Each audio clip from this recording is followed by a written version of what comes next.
પોરબંદરમાં હિરલબા જાડેજા અને તેના 5 સાગરીતો સામે સાયબર ક્રાઇમ હેઠળ પોલીસ ફરિયાદ નોંધાઈ છે, જેના પગલે સમગ્ર પંથકમાં ચકચાર મચી ગઈ છે. જિલ્લા પોલીસ વડાએ આ મામલે પ્રેસ કોન્ફરન્સ યોજી સમગ્ર માહિતી આપી હતી. પોરબંદર સાયબર ક્રાઇમ પોલીસ મથકમાં એક જાણવા જોગ નોંધ થઈ હતી, જેને લઈને તપાસ હાથ ધરવામાં આવી હતી.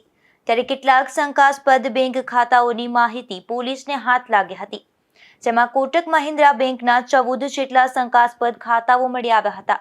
જેમાં પ્રાથમિક તપાસ કરતા 5 ખાતાઓમાં અલગ અલગ રાજ્યમાં થયેલા છેતરપિંડી પૈસાનું ટ્રાન્સફર થયું હતું, જેમાં દાસા કમલેશના ખાતામાં કર્ણાટકથી 5 લાખ અને યુપીથી 9 લાખ, વાજા મોહનભાઈના ખાતામાં આંધ્રપ્રદેશથી 1 લાખ અને ગુજરાતથી 77,000, તો સોનગેલા પાર્થના ખાતામાં કર્ણાટકથી 2 લાખ, જયેશ ભીખુ ઢાકેચાના ખાતામાં તમિલનાડુથી 4,80,000 અને ચૌહાણ અજયના ખાતામાં કર્ણાટકથી 12 લાખ જમા થયા હતા. આ પ્રકારે સાયબર ક્રાઇમના છેતરપિંડી થયેલા ₹35 લાખથી વધુ રકમ પોરબંદરના 5 ખાતાઓમાં જમા થઈ હતી, જેમાં 10 બેંક ખાતામાં એક જ સરખું જ હિરલબા જાડેજાના નિવાસ સ્થાનનું સરનામું જોવા મળ્યું હતું.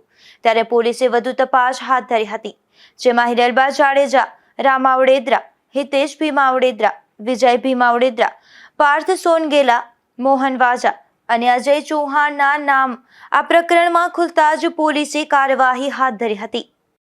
Porbandar cyber crime police station ખાતે આજે એક ગુનો દાખલ કરવામાં આવ્યો છે. આ ગુનાની હકીકત મુજબ પોરબંદર શહેરની અંદર કેટલાક બેંક એકાઉન્ટનો દુરુપયોગ કરી અને અલગ અલગ રાજ્યોમાં સાયબર ફ્રોડની રકમ આ એકાઉન્ટમાં મેળવી અને એક મોટું સાયબર ફ્રોડ આચરવામાં આવેલું છે. આ અંગેનો એક ગુનો દાખલ કરવામાં આવેલો છે. આ ગુનાની વિગત મુજબ પોરબંદરમાં કોટક મહિન્દ્રા બેંકની અંદર હિરલબા જાડેજા અને એના અન્ય સાથીદારોએ કેટલાક નાના માણસોના બેંક એકાઉન્ટ ખોલાવી અને આ એકાઉન્ટની અંદર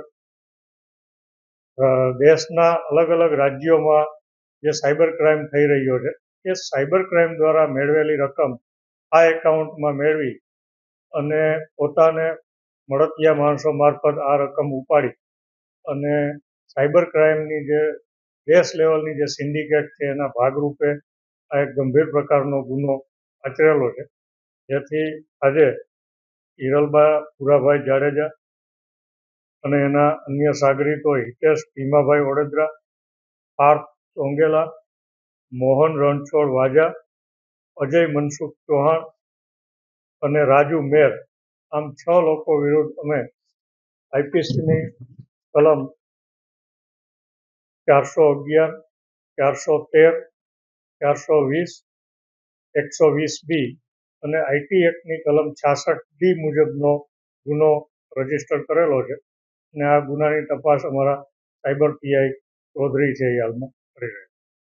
હાલની જે ફરિયાદ છે, ફરિયાદની વિગત મુજબ આ લોકોએ 14 જેટલા એકાઉન્ટ ખોલાવેલા, એમાંથી 10 એકાઉન્ટની અંદર હિરલબા જાડેજાના ઘરનું જ એડ્રેસ સુરજ પેલેસ છે આપવામાં આવેલું છે અને હાલમાં જે અમારી પાસે સમન્વય પોર્ટલ દ્વારા જે વિગત મળી છે એ મુજબ ભારતના અલગ અલગ રાજ્યો જેવા કે કર્ણાટક, ઉત્તર પ્રદેશ, આંધ્રપ્રદેશ, ગુજરાત અને તામિલનાડુ એમ મળી અને લગભગ 3.5 કરોડ જેટલી રકમનું જે સાયબર ફ્રોડ કરવામાં આવેલું છે અને એ સાયબર ફ્રોડ પૈકીની રકમ આ ખાતાઓમાં આવેલી છે.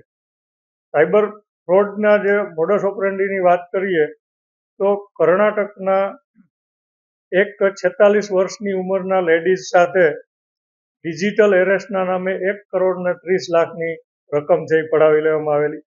આંધ્રપ્રદેશના એક 80 વર્ષના સિનિયર સિટીઝન સાથે પણ આ જ રીતના ડિજિટલ એરેસ્ટના નામે 1 કરોડ ને 10 લાખની રકમ છે એ પડાવી લીધેલી છે.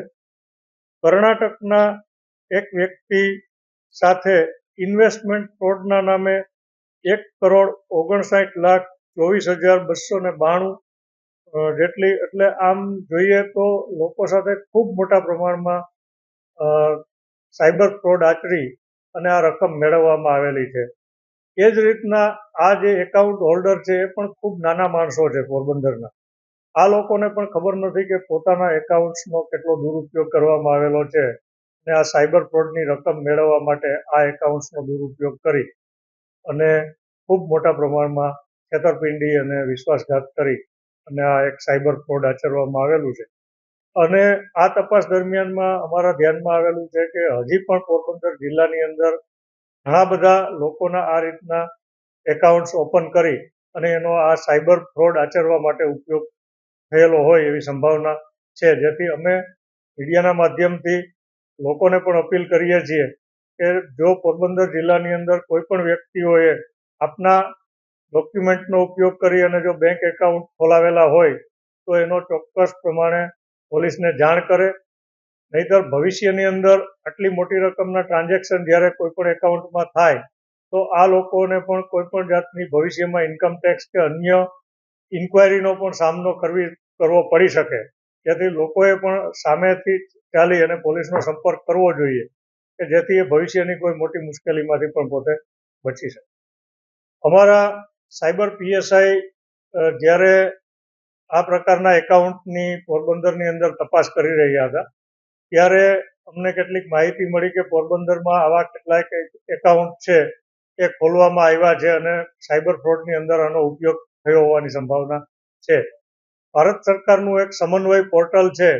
અમારા પીએસઆઈએ સમન્વય પોર્ટલની ઉપર જ્યારે આ એકાઉન્ટ બાબતમાં સર્ચ કરી ત્યારે અમને આ માહિતી મળી કે પોરબંદરના પણ આ 5 જેટલા એકાઉન્ટ છે એનો ભારતના અલગ અલગ સાયબર ફ્રોડ આચરવામાં ઉપયોગ થયેલો છે અને આ એકાઉન્ટની અંદર આ મોટી રકમ છે એ જમા કરાવવામાં આવેલી છે.